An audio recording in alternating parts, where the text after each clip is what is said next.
그러다 보면 남는 국민이 누구냐면 19세에서 49세까지 건강한 성인 약 2천만 명이 남게 돼요.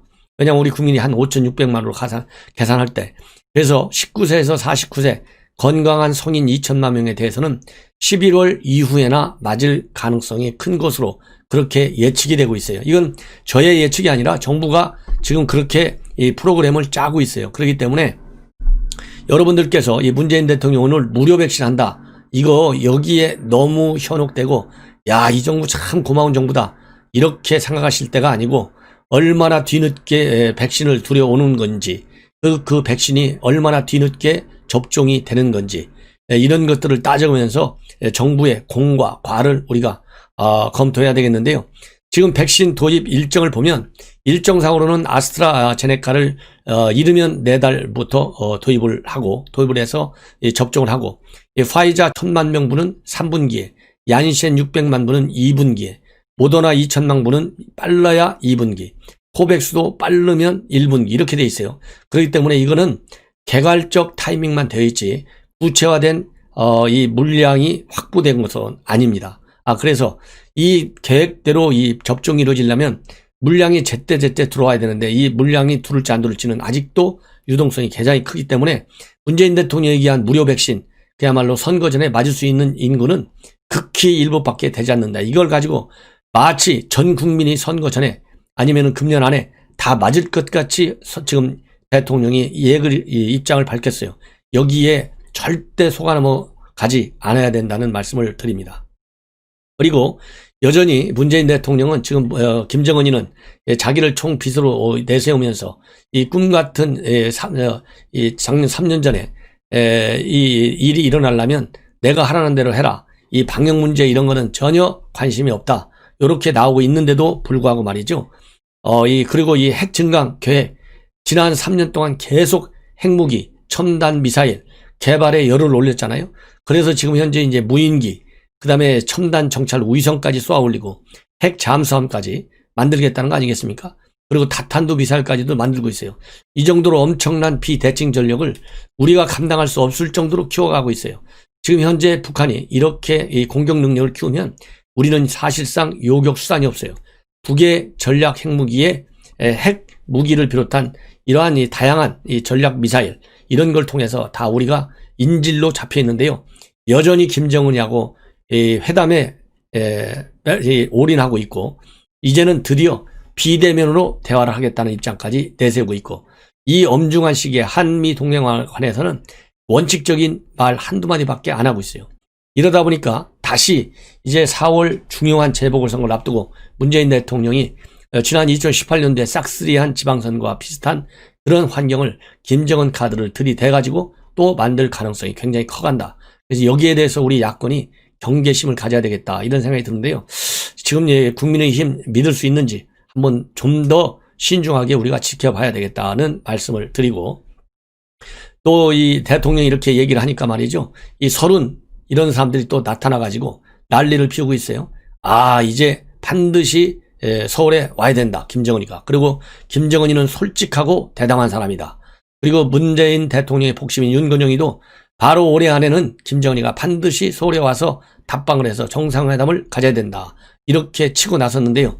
지금부터 본격적인 여론조례에 돌입한 것 같은데 그런 의미에서도 시청자 여러분들께서 전옥현의 안보정론 방송을 주변 분들에게 많이 공유해 주셔서 정부 여당이 이 밀어붙이는 문재인 대통령과 그 신복들이 밀어붙이는 이 바람몰이 이제는 또 대진년도 곧 나올 거예요. 대학생 진보연합 잘 아시죠? 이제 또 김정은이 무슨 찬양가 부르고 또 무슨 뭐 백일장 시 쓰고 뭐 난리 날 겁니다. 포스터 붙이고 이러한 이 분위기에 우리가 휩쓸려서는 안 되겠다는 점을 강조하고 싶습니다. 그 다음에는요, 또 여러분들 잘 아시다시피 이 가로세로 연구소 측에서 김병욱 국민의힘 성폭행 의혹을 제기했고 따라서 김병욱 의원은 이제 국민의힘을 탈당해서 반드시 이 사실을 밝히겠다. 이런 입장을 얼마 전에 발표했어요. 그런데 이 내용을 바로 받아서 피해자로 지목되고 있는 사람이 오늘 입장문을 발표했습니다. 일체 불미스러운 일이 없었다. 그리고 이 국민의힘 보좌진협의회 박준수 회장이 뭐라고 발표했냐면 피해자로부터 전달받은 입장문을 대신하여 전해드린다. 이렇게 얘기하고 있는데요. 공개한 입장문에 따르면 피해자는 자신을 최근 김병우 의원과 관련된 폭로에서 피해자로 지목된 당사자다. 당사자의 의사는 물론 사실관계조차 확인되지 않은 일방적 허위사실 유포로 인해서 고통받고 있는 저의 입장을 생각해 주시고 더 이상의 역측은 자제해 주기 바란다. 이렇게 얘기를 했어요. 근데 참고적으로 이 가세인에서는 지난 6일 날 이 국회의원 보좌관을 할 때, 김병우 보좌관을 할 때 2018년 10월 달에 다른 의원실의 인턴 여 비서를 성폭행했다는 목격담을 제보받았다고 하면서 전부 보도했습니다. 그래서 이 방송 직후에 김병우 의원은 사실이 아니고 민형사상 조치를 취하겠다 이렇게 밝히고 7일 날 바로 그 다음날 탈당을 결심했습니다. 그리고 탈당을 하고 그 다음에 결백이 밝혀진 다음에 돌아오겠다 이렇게 밝혔는데요. 오늘 국민의힘 보좌진협의회 회장이 이 입장문을 밝혔고 그 다음에 이제 김병우 의원이 국민에게 발표한 대로 민형사 조치를 민형사상의 이 가로세로 연구소에 대해서 조치를 취하면 이제 법적 공방으로 이어지게 될 것이고 누가 거짓말을 하는지 제가 보기에는요 이 피해자는 전혀 사실이 아니라고 얘기하고 있는데 피해자보다 더 잘 아는 사람이 누가 있겠어요? 그렇기 때문에 상당히 이제 두 양 진영의 이 법정 소송이 좀 더 지켜봐야 되겠다는 생각이 듭니다. 자, 이제는 박범계 얘기를 좀 하겠습니다. 박범계 여러 가지 이 비리 의혹 백화점 한두 가지가 아니잖아요. 부동산 폭행 많은데요. 이제는 또 뭐가 나왔냐면 이 배우자가 돈이 많은 것 같아요. 역시 이 부잣집으로 장가를 간 것은 맞는 것 같습니다. 배우자가 2015년도에 임대소득을 신고하지 않고 오히려 소득공제를 받았어요. 150만 원. 이거 좀 치사한 거 아니에요? 한마디로 얘기해서. 임대소득을 무려 900여만 원을 올렸는데 이거를 신고 안 하고 이 소득공제를 받았다. 이해가 갑니까? 예. 그런데 나중에 이것을 알고 이 배우자가 2016년도 분부터는 이 공제를 받지 않고 그리고 덜 낸 세금을 2017년도에 모두 납부했다. 이렇게 밝히고 있지만 일단 죄는 저질른 죄가 아니에요. 이런 양식을 가진 사람을 갖다가 또 추미애 같이 또 조국과 같이 3대째 연속 이 범죄인을 갖다가 장관에 앉히는 문재인 대통령의 생각은 과연 어디서 오는 건지 알 수가 없네요. 예. 자, 그리고요. 또 이 박범계 지금 헤드락 여러분들 아시죠? 헤드락 이 권투 이 레슬링 할 때 헤드락 이 헤드락을 걸었어요. 이 박범계가 언제냐면 2019년도에 여러분들 잘 아시잖아요. 이 패스트 트랙과 관련된 이 법안 심의할 때 한국당 당직자를 목을 딱 이 헤드락처럼 감는 장면이 국회 CCTV를 통해서 밝혀졌고 이 헤드락 장면은 결국 박범계가 주도적으로 한 것으로 이 폭행을 했는데요. 여러분들 잘 아시지 않습니까? 박범계 폭언 이런 거는 이미 중고등학교 때부터 이 DNA에 딱 들어가 있는 거잖아요. 이 DNA를 언제 어떻게 이거를 버리겠어요? 절대 법무장관한테도 못 버려요. 그러다 보니까 고시생들한테도 폭언을 했다. 이런 진술들이 나오고 있는 상황 아니에요? 그러나 봐요. 중고등학교 했죠? 그 다음에 고시생들한테 했죠? 지금 이것은 2019년도 가장 최근에 했죠? 이러니까 평생을 폭언이 따라다니는데 어떻게 이런 사람을 갖다가 장관에 앉히냐 이거예요. 그래서 CCTV를 검찰에서는 법원에 제출했고 법원에서 27일 날 이제 재판이 열리게 되는데요. 변호인 측에서야 이 CCTV 일부만 나온 건데 이거 가지고서는 이 법적 효력을 인정받기 어렵다 되어 있는데 아니 CCTV 인정을 안 해주면 뭘로 인정을 한다는 겁니까? 그야말로 과학적 근거인데 어느 누구도 움직일 수 없는 그래서 이런 것만 보더라도 이 박범계 자격이 없다는 말씀을 다시 한번 드립니다. 예. 이러다 보니까 진보파 대표 선수들 3명 홍세화, 최장집, 진중권이가 나서가지고 그야말로 현 여권의 문제점들을 낱낱이 지적하는 그러한 지금 활동을 계속해서 하고 있고요. 또 입장을 밝히고 있어요. 그래서 이 홍세화 진보 관련 정당의 대표까지 한 사람이잖아요. 진보신당 대표 과거에 그래갖고 진보원로 언론인으로 이렇게 딱 이 평판을 받고 있는 사람인데 이 홍세화 씨가 최근에 시사저널 인터뷰를 통해서 문재인 대통령이 왜 대통령이 됐는지 왜 집권했는지 도대체 이해가 안 간다. 예. 그러면서 이 문재인 대통령을 비판하고 있어요. 여러분들 잘 아시다시피 홍세화 이 전 진보신당 대표는 진보신문에다가 문재인 대통령을 임금님이라고 이렇게 비판했다가 파리에 가서 다시 택시 운전이나 하라 이렇게 악플에 시달린 그 유명 인사입니다. 그래서 왜 이런 사람이 대통령이 됐는지 알 수가 없고 그 잡초, 즉 적폐를 없애겠다고 해서 이 좀 기대가 있었는데 정작 자기 앞마당의 무성한 잡초는 전혀 건들지도 않는 형국이 되고 있다.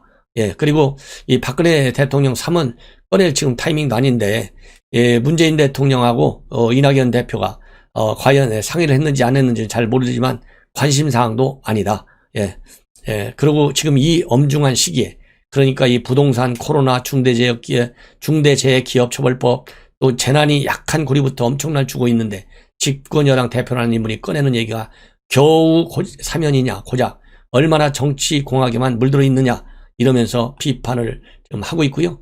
그 다음에 이 부동산 문제에 대한 실패, 그리고 이런 것도 싸잡아서 전부 비판하고 있어요. 그래서 이 참여정부 시절 노사모는 그래도 대통령이 펼치는 정책이 팬덤으로 작용했는데 지금 문재인 대통령에 대해서는 그런 게 전혀 없다. 지금은 그냥 좋은 인상이나 화려한 수사에 대한 단순한 호호 감정만 작용하고 있다.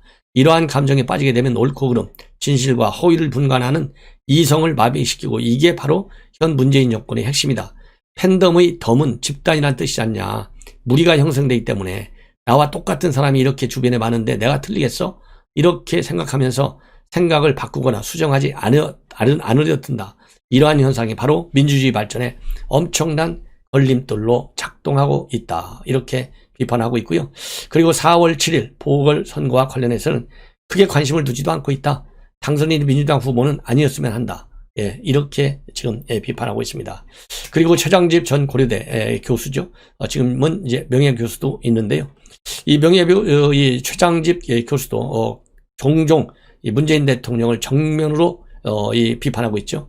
그래서 최근에 거론되고 있는 사면과 관련해서는 문 대통령이 애두번론을 띄웠을 가능성이 상당히 크고 독단적으로 언급한 것은 아닐 것이다. 예. 그리고 촛불 시위의 연장선상에서 탄핵은 시킬 수 있지만은 사법 처리까지 한 것은 곤란하다. 예. 현직에 있을 때 통치행위에 대해서 정치적인 고려도 매우 중요한데 순전히 법적 기준으로만 판결해가지고 대통령을 가둬놓는 건 한국 정치 문제를 더욱 악화시키는 일이다. 이렇게 비판하고 있고요. 그리고 문재인 정부도 들어서 적대 정치가 굉장히 악화되고 있는데 그 주 원인은 바로 정부가 여론 정치만 하기 때문이다. 그래서 여론에만 너무 지나치게 기대어서 정치를 하다 보니까 이 법의 지배가 가능치 않다고 하는 전제정이 이루어지는 것이다. 그래서 정당 간 협의도 없고 반대를 적대시하면서 국정을 운영했고 이것이 극심한 양극화를 지금 초래하고 있다. 그리고 4월 7일 보궐선거와 관련해서는 생각보다 직접적으로 정치적 의미와 영향을 갖지 않는데 이번 선거는 누가 보더라도 대통령 선거의 전추전이다. 그래서 야당이 얼마나 당과 후보를 정비하느냐에 따라서 결과가 달라질 것이고 야당은 촛불 이후 한 번도 제대로 정비된 적이 없는데 사실상 지금 정당 체제는 여당 하나라고 봐도 무방하다. 이렇게 할 정도로 지금 야당이 문제가 많다는 것을 지적하고 있어요. 그래서 서울시장에 안철수가 되든 누가 되든 이 부분은 관심이 없고 야권은 여러 정당이 경선을 통해서 후보를 단일화하고 나가서 당대당 통합으로 하나의 큰 야당을 만드는 게 궁극적으로 승산을 키우는 일이다. 한국 정치는 아직 다당제를 허용하기 어려운 상황이고 정당과 정파를 취합해서 다원적 의사를 수행할 수 있는 안정적 정당을 만들 필요가 있다. 그래서 지금 현재 이 최장집 교수의 의견은요, 이 단순한 게임으로 보지 말고 큰 틀에서 내년 대선을 앞두고 하나의 야당으로 하나의 여당을 제대로 다뤄야만이 승산이 있다는 그 엄중한 경고를 하고 있는 것으로 보입니다. 자, 진중권 교수가 이 언론에 기고한 글에서요, 유시민 이사장 뭐라고 얘기했습니까? 동양대 표창장 위조한 것이 아닐 것이다. 계속 얘기했잖아요. 절대로 위조 안 했을 것이다라고. 근데 위조한 것이 확인이 되면 본인이 밝히겠다. 딱 그랬어요. 이것을 빗대어서 진중권 교수가 국민한테 한 약속이니 반드시 지켜라. 이렇게 지금 쏘아붙이고 있다는 말씀을 드립니다. 자, 마지막으로요, 조선일보 칼럼 하나 소개해 드리겠습니다.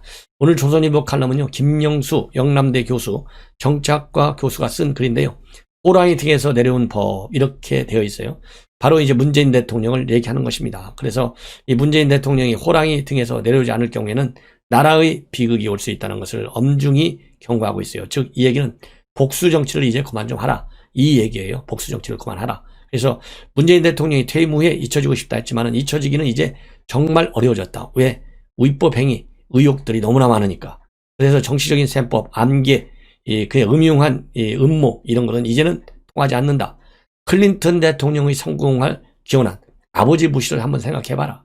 그리고 전두환 대통령을 초청한 DJ의 도량도 배워야만이 원자에서 곡절 없이 내려올 수 있다. 이러한 엄중한 경고를 하고 있습니다. 그래서 이 취지는 제가 지금 방금 말씀드린 것과 똑같고요. 요거를 제가 한 3, 4분에 걸쳐서 제가 읽어드리겠습니다. 꼭 여러분들 꼭 들어주시기 바랍니다. 역시 정치학과 교수가 써가지고 이 흐름이 굉장히 좋습니다. 고대 아테네의 개혁자 솔로는 왕이 되기를 권유받자 왕이 좋은 자리이긴 하나 내려올 방법이 없다고 거절했다. 일단 왕이 되면 내려오고 쉽지 않거나 내려오기가 두려운 것이다. 대통령도 그렇다. 1948년 이후 70여 년간 곡절 없이 청와대를 떠난 대통령은 없었다. 구테타로 집권한 전두환 전 대통령은 청와대에서 이삿짐을 싸며 이제부터 죽은 자의 심정으로 삽시다 라고 말했다 한다. 정상적으로 취임한 대통령도 임기 말이 되면 죽은 자의 심정이 된다. 지나친가? 그렇지 않다. 우리의 전임 대통령들은 하나같이 슬프고 비참하며 비극적이다. 제왕적 대통령제의 폐해다. 정치 보복의 약순환 때문이다. 문재인 대통령은 취임사에서 불행한 대통령 역사가 계속되고 이 불행한 역사를 끝내야 한다고 말했다. 통합과 공존의 새로운 세상을 열어가겠다고 했다. 하지만 지난 4년간 어떤 일이 일어났나? 얼마 전 이명박 전 대통령은 80세 생일을 감옥에서 맞았다. 박근혜 전 대통령은 수감된 지 4년이 다 됐다. 전임 정부의 공직자 수백 명이 검찰 조사를 받았다. 평생 쌓은 명예가 무너지고 금전적 곤란에 시달렸다. 이재수 전 기무사령관 등 3명은 자살했다.